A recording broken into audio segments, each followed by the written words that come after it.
23, verse 26 through 31. 우리 시간 다 같이 함께 한 목소리로 함께 봉독하겠습니다. 26절부터 읽겠습니다. 시작. 그들이 예수를 끌고 갈 때에 시몬이라는 구레네 사람이 시골에서 오는 것을 붙들어 그에게 십자가를 지워 예수를 따르게 하더라. 또 백성과 및 그를 위하여 가슴을 치며 슬피 우는 여자의 큰 무리가 따라오는지라. 예수께서 돌이켜 그들을 향하여 이르시되 예루살렘의 딸들아 나를 위하여 울지 말고 너희와 너희 자녀를 위하여 울라. 보라, 날이 이르면 사람이 말하기를 잉태하지 못하는 이와 해산하지 못한 배와 먹이지 못한 젖이 복이 있다 하리라.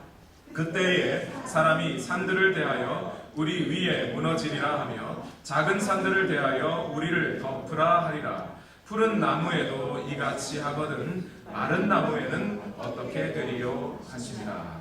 아멘. You may be seated. 자리에 앉겠습니다.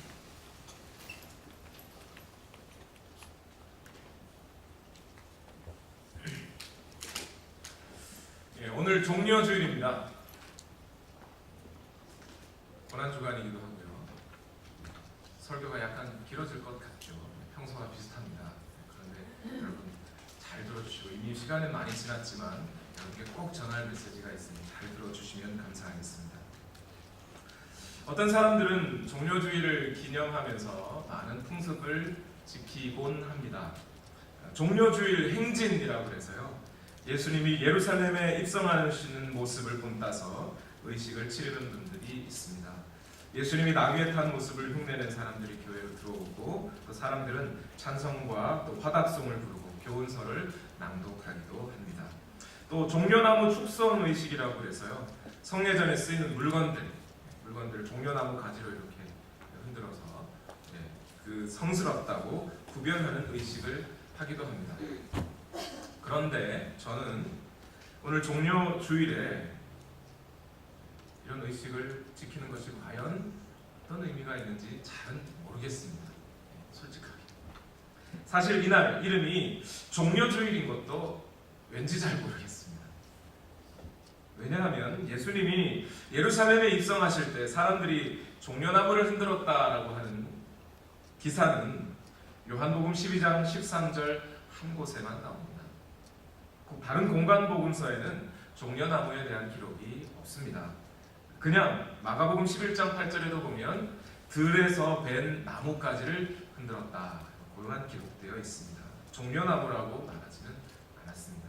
심지어 누가복음에는 많은 사람들이 모여서 호산나 하고 외쳤다. 예수님이 예루살렘에 입성하실 때 많은 사람들이 와서 호산나라고 외쳤다라고 기록하지 않습니다.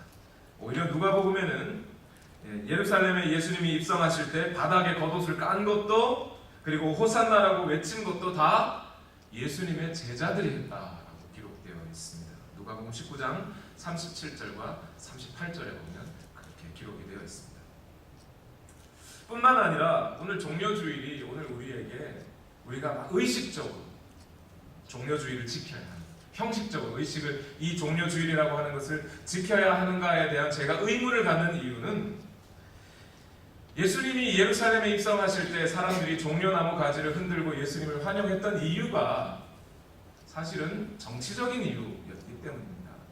그들의 삶의 문제, 그들의 죄의 문제, 영적인 문제나 예수님이 실제로 갖고 계셨던 목적과는 상반되게 정치적으로 오늘 예수님이 로마의 압제에서 우리를 풀어주시려고 들어오시는 것이라고 오해하고 사람들은 그렇게 행동을 했다는 것이죠. 물론 예수님은 그것을 좋게 받아들이셨습니다. 사람들이 소리치지 않으면 돌들이 소리쳤을 것이다 라고 말씀합니다. 그러나 예수님이 하신 그 말씀과 사람들이 종려나무 가지를 들고 흔들었던 것과는 의미가 다른 의미입니다. 우리는 이미 알고 있습니다. 이렇게 예수님을 환영했던 사람들이 바로 일주일 뒤에 예수님이 그렇게 예루살렘을 입성하신 후 바로 일주일 뒤에 사람들의 태도가 확 바뀌고 예수님을 환영했던 손이 예수님을 죽이라고 소리 지르는 손으로 바뀝니다. 예수님을 찬송했던 그 목소리가 일주일 뒤에는 예수님을 죽이라고 외치는 소리로 바뀌게 됩니다. 자신들에게 정치적 사회적 이득을 줄 수 없는 사람이라고 예수님을 판단한 후에 예수님을 죽이려고 하는데 앞장서게 되는 거죠. 군중심리. 바로 그렇기 때문에 저는 오늘 종묘주의를 무슨 전통적인 풍습을 지키면서 지키는 것이 얼마나 큰 의미가 있는지 모르겠습니다. 대신 그러면 이 종묘주의를 기점으로 하여 우리는 한 주간의 고난주간이라고 하는 이 고난주간을 맞이하게 되는데요. 과연 그럼 이 고난주간이 존재하는 이유는 뭘까요? 왜 우리는 이 한 주간을 고난주간이라고 생각하고 받아들이는 것일까요? 과연 2000년 전에 받으신 예수님의 고난이 오늘 우리에게 주는 의미가 과연 무엇이고 우리는 어떤 마음과 태도로 이 고난주간을 지내야 하는 것일까요?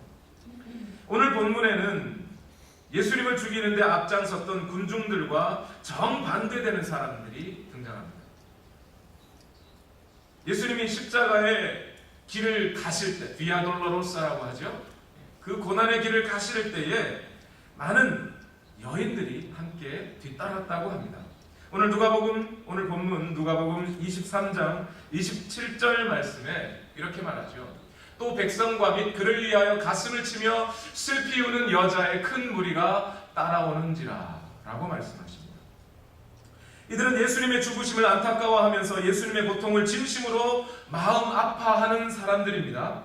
이들은 예수님이 십자가에 죽으실 때에 예수님과 함께 동지였다는 사실이 발각되더라도 거기에 따라 수모를 겪게 되는 것에 대해서 개의치 않고 공개적으로 자신의 슬픔을 드러내고 예수님을 위하여 슬피 우는 사람들의 모임입니다. 어떤 성경학자는 이 여인들이 의례적으로 사람들이 돈 받고 십자가에 달려 죽어가는 사람을 위해 의례적으로 눈물 흘려주는 사람들이 있었다. 그 여인들이라고 말하는 사람도 있습니다만 제 생각에 그렇지만은 않은 것 같습니다. 오늘 누가복음은 이 사람들, 이 여인들에 대해서 가슴을 치며 슬피 우는 여인들이라고 하였어요. 그 사람들의 진정성을 의심하지 않는 겁니다. 분명히 그 마음속에 슬픔이 있었다는 거예요. 아마 제 생각에 이 여인들의 무리 속에는 예수님이 살아계시는 동안 경제적인 뒷받침을, 그 공적인 생애를 위해 경제적인 뒷받침을 했던 수산나와 요한나 같은 여인들이 있었던 것 같습니다. 아니면 예수님이 저녁 잡수실 때 예수님이 발에 향유를 붓고 머리로 닦았던 그 여인도 함께 있지 않았을까 생각합니다. 아니면 적어도 예수님의 어머니 마리아는 이 자리에서 예수님을 위하여 함께 울지 않았겠나 싶습니다. 예나 지금이나 여인들은 공감을 참 잘하는 것 같아요. 오늘 누가복음에도 보니까 여인들이라고 하잖아요. 남자들보다 눈물이 참 빠릅니다. 모래시계라는 드라마 여러분 혹시 기억하실지 몰라요. 제 아내와 제가 결혼하기 전에 이 모래시계라는 드라마를 본 적이 있는데요. 여기에 이정재라는 탤런트가 나옵니다. 여자 주인공의 보디가드 나오죠. 이정재가 죽기로 예정된 날이 있어요. 예고가 나왔습니다. 보디가드가 죽는다. 제 아내는 이정재가 죽기 전부터 울기 시작합니다. 죽는데 그러면서 울어요. 결국 그날 이정재는 안 죽었어요. 다음 날 죽었어요. 그렇다고 제가 제 아내의 눈물의 진정성을 모르는 바가 아니죠. 그 눈물이 진정성이 없겠습니까? 정말 슬픈 거예요. 정말 아쉬운 거예요.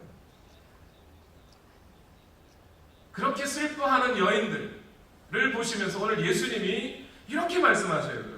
28절에 우리 다 같이 한번 읽어보시겠습니다. 시작. 예수께서 돌이켜 그들을 향하여 이르시되 예루살렘의 딸들아 나를 위하여 울지 말고 너희와 너희 자녀를 위하여 울라. 이 말씀, 예수님의 이 말씀이 예수님을 따르던 그 여인들에게 어떻게 들렸을까요? 저 같으면 상당히 서운했을 것 같습니다. 예수님의 아픔, 예수님의 십자가를 지고 가는 고통, 그것이 얼마나 컸으면 자신이 직접 지지 못해서 죄송합니다. 아리마대 요셉이 아니고 구레네 시몬에게 대신 지어서 가야 할 만큼 아주 고통스러운 것이었습니다. 그래서 예수님이 그 고난에 가시는 길을 고통을 공감하면서 여인들은 울며 따랐어요. 예수님을 사랑하니까 우는 겁니다. 예수님을 아끼니까 울었던 거예요. 그런데 예수님은 나를 위하여 울지 말라. 이렇게 얘기합니다. 너무 냉정한 거예요. 여인들에게 얼마나 가시가 되는 말이었을까요? 정내미가 뚝 떨어지는 말인 것 같아요. 그런데 예수님은 왜 오늘 이렇게 냉정한 말씀을 하셨을까요? 바로 예수님의 이 말씀 속에 저는 오늘날 우리가 고난주의를 당하는, 오늘 종교주일과 고난주일과 또한 예수님의 십자가의 죽으심을 당하는 우리의 마음의 태도가 결정된다고 생각합니다. 바로 이 말씀 속에, 예수님의 이 한 문장의 말씀 속에 예수님이 우리에게 원하는 태도, 예수님이 우리에게 원하는 행동, 예수님이 우리에게 원하시는 신앙의 모습이 들어있다고 저는 믿습니다. 첫째로 예수님은 우리가 고난주간을 당할 때에 우리에게 눈물 대신에 말씀에 대한 순종을 원하십니다. 우리는 눈물을 흘리며 고난주간을 보내기보다 하나님의 말씀에 순종하면서 고난주간을 보내야 하는 겁니다. 이사야 53장 10절에 이렇게 말씀합니다. 여호와께서 그에게 상함을 받게 하시기를 원하사 질고를 당하게 하셨은즉 그의 영혼을 속건제물로 드리기에 이르면 그가 씨를 보게 되며 그의 날은 길 것이요 또 그의 손으로 여호와께서 기뻐하시는 뜻을 성취하시리로다. 오늘 예수님은 십자가를 지십니다. 그런데 그 십자가가 단순히 슬픔으로, 단순히 고통으로 지시는 것이 아니라 오늘 하나님의 뜻을 이루기 위해서 십자가를 지시는 거예요. 하나님의 뜻에 순종하면서 십자가를 지시는 겁니다. 예수님의 손으로 여호와의 뜻을 성취하시려는 거예요. 예수님이 우리를 위해 고난을 받으시고 채찍에 맞으시고 침뱉음을 당하시고 제자들로부터 배신을 당하시는 것, 그리고 십자가를 지시는 것은 오늘 이사야 53장 10절에 보듯이 이미 예언되었던 거예요. 그 예언은 하나님의 뜻에 따라 예언되었던 것입니다. 그리고 그것을 예수님은 오늘 이루시려고 하시는 거예요. 겟세마네 동산에서 기도하시면서 예수님은 이 사실을 분명하게, 확실하게 다시 한번 확증하십니다. 예수님은 3명의 제자들을 데리고 겟세마네 동산에 오르셔서 다음과 같이 기도하셨어요. 마태복음 26장 39절에 조금 나아가서 얼굴을 땅에 대시고 엎드려 기도하여 이르시되 내 아버지여 만일 할만하시거든 이 잔을 내게서 지나가게 하옵소서. 그러나 나의 원대로 마옵시고 아버지의 원대로 하옵소서. 오늘 예수님이 십자가에 지시는 것이 바로 하나님의 뜻이라는 사실을 예수님은 알고 계셨어요.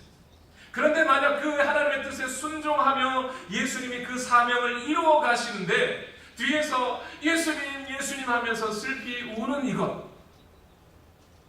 이것이 어쩌면 예수님을 위한 것이 아니고 예수님의 마음을 약하게 만드는 것일 수 있습니다. 오히려 예수님의 이 하나님의 뜻을 이루는 일에 사단적인 행위가 될 수도 있다는 얘기입니다. 사단적이라 그러니까 좀 세네요. 아니, 그치? 여러분, 이 순간 예수님 앞에 눈물을 흘리는 그 눈물을 보고 예수님이 마음이 약해지실 수 있지 않겠습니까? 그 어머니가 눈물을 흘리고 있으면 그 예수님의 마음이 약해지지 않겠습니까? 내가 꼭 이렇게 해야 하나? 이 땅에 남아서 저들과 함께 살면 안 되나 하는 생각을 예수님도 하실 수 있다는 겁니다. 약해질 수 있어요. 그와 똑같은 비슷한 상황을 예수님은 한번 겪으셨지요. 언제요? 가이사랴 빌립보 지역을 가실 때 예수님이 그 일을 겪으셨습니다.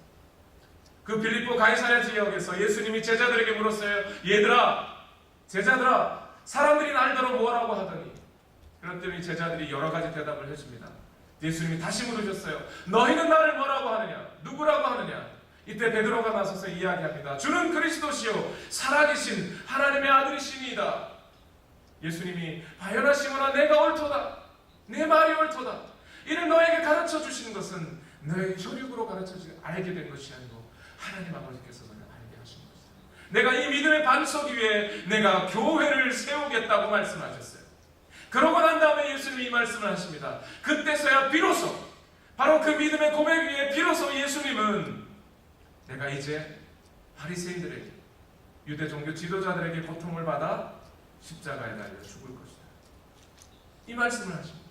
그랬더니 바로 베드로가 당장 나와서 예수님 그리하지 마옵소서, 그리하지 마옵소서라고 해요.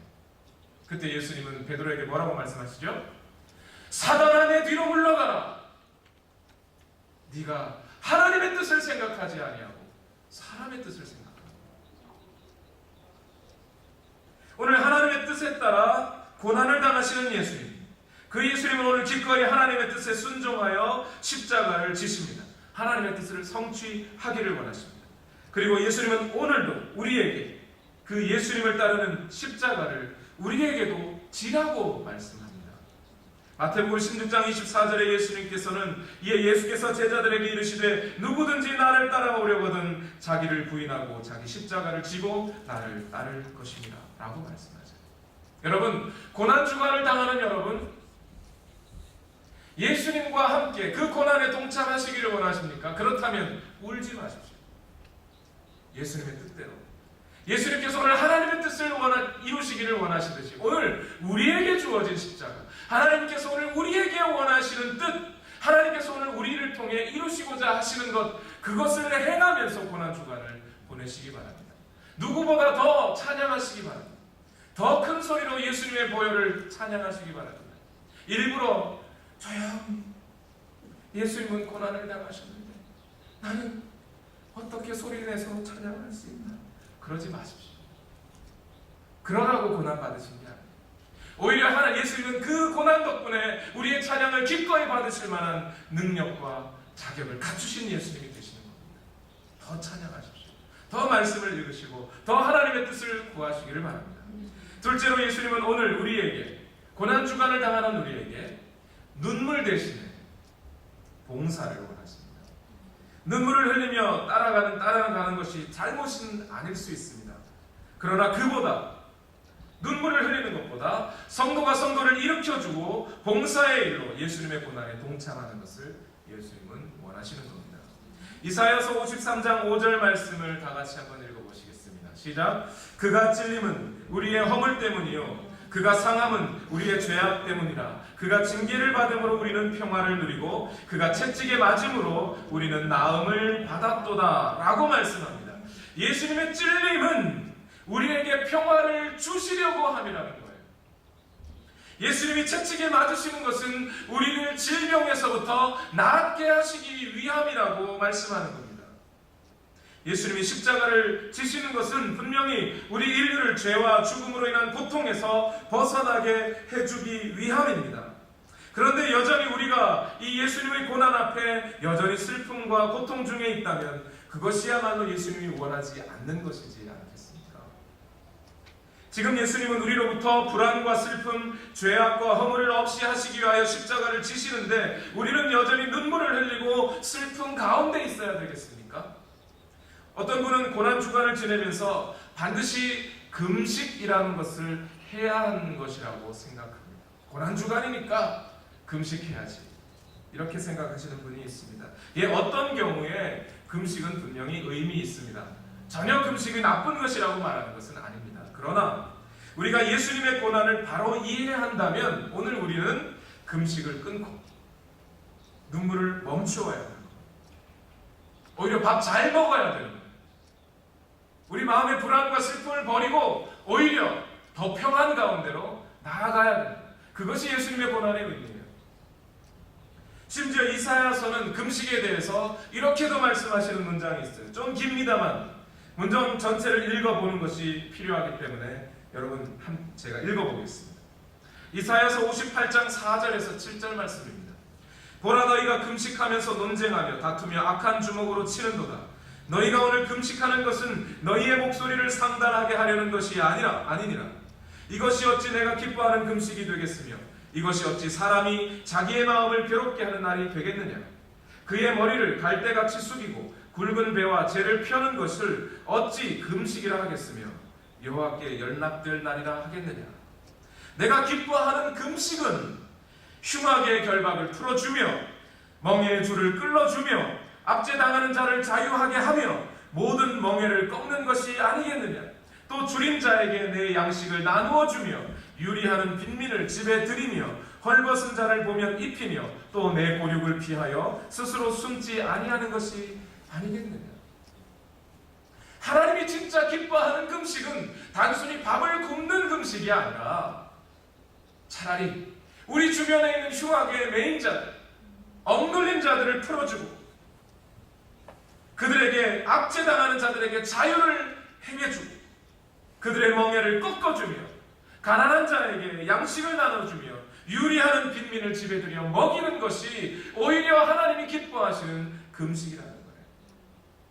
만약 오늘 고난 주간을 당한 사람들이 금식하려고 하지 마시길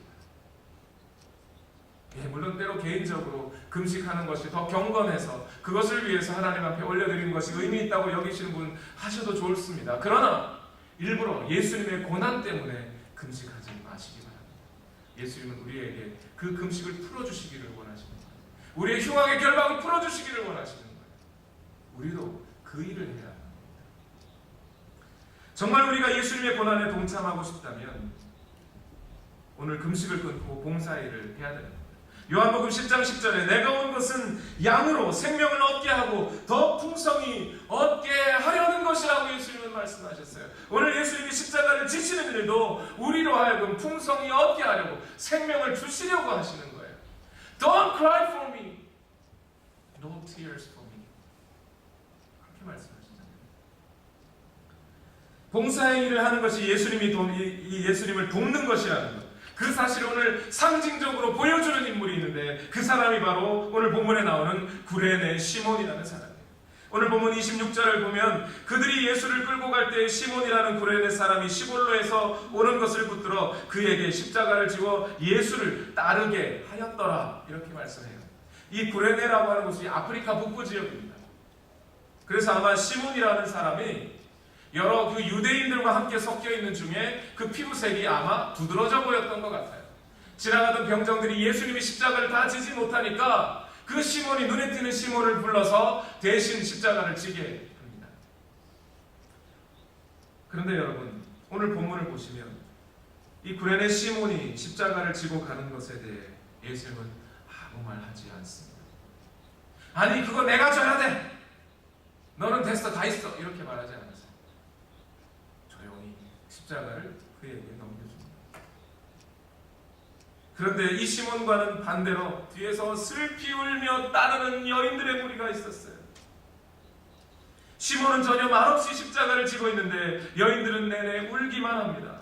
시몬은 특별히 예수님의 고난에 크게 공감하지는 않는 것 같습니다. 그러나 여인들은 울음을 그치하지 않고 따라갑니다. 급기야 예수님이 이 여인들에게 말합니다. Don't cry for me.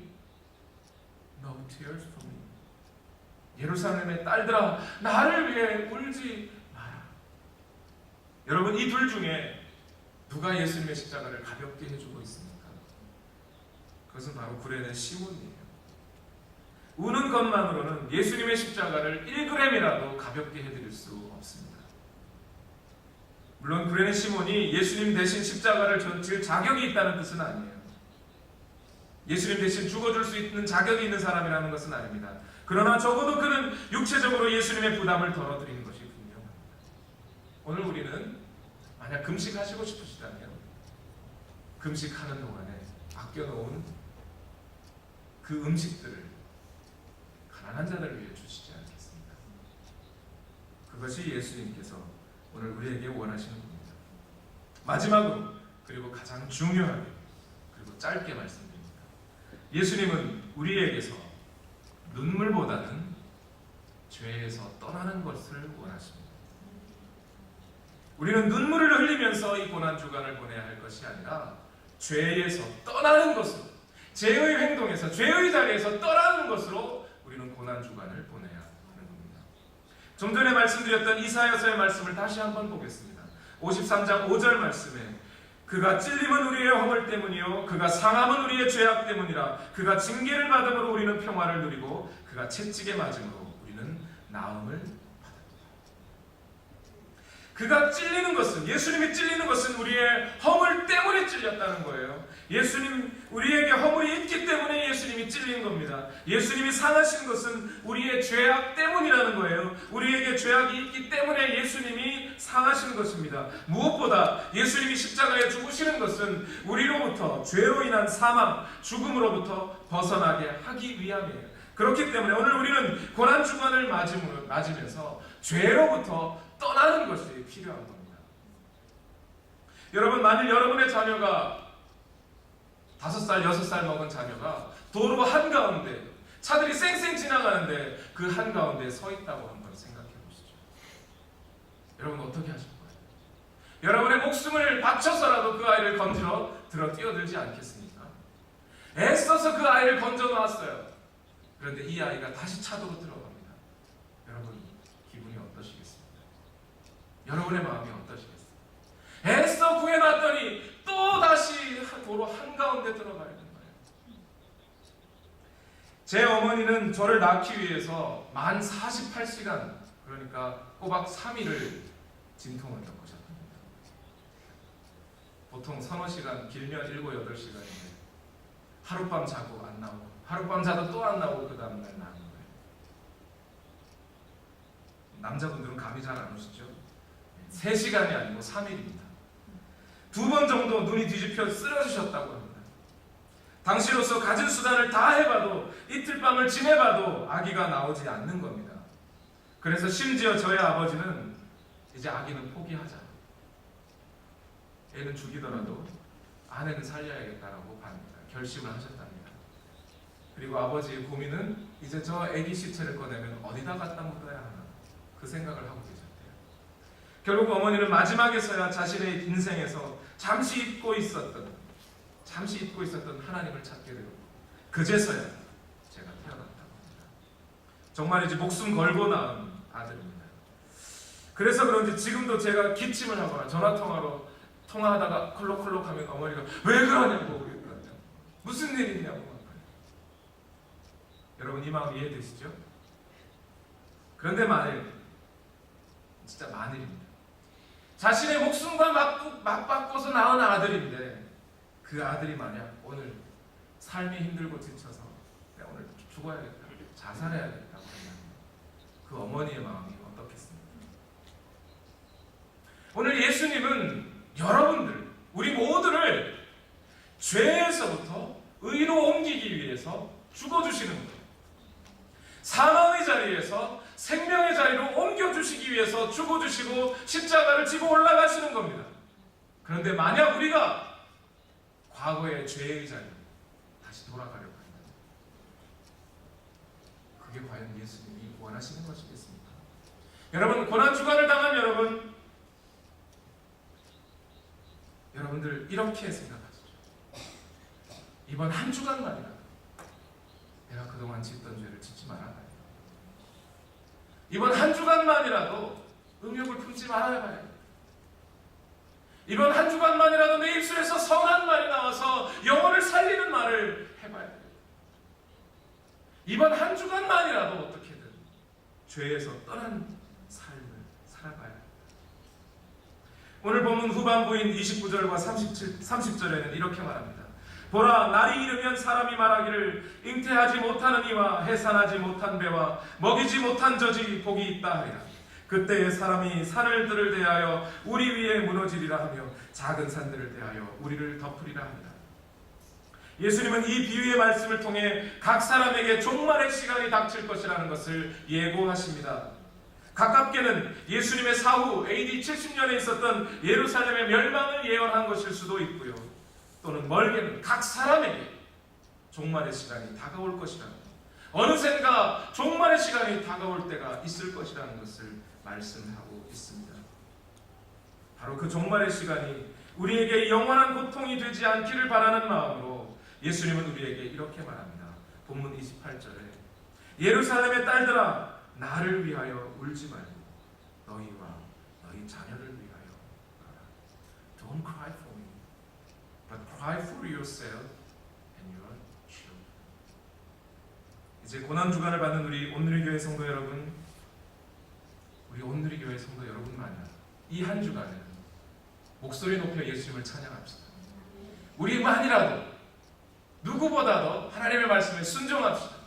우리만이라도 누구보다도 성도를 위하여 봉사합시다. 그리고 무엇보다 우리만이라도 이 한 주간만이라도 죄에서 떠난 삶을 살기를 예수님의 이름으로 축원합니다. 우리 다 같이 기도하겠습니다.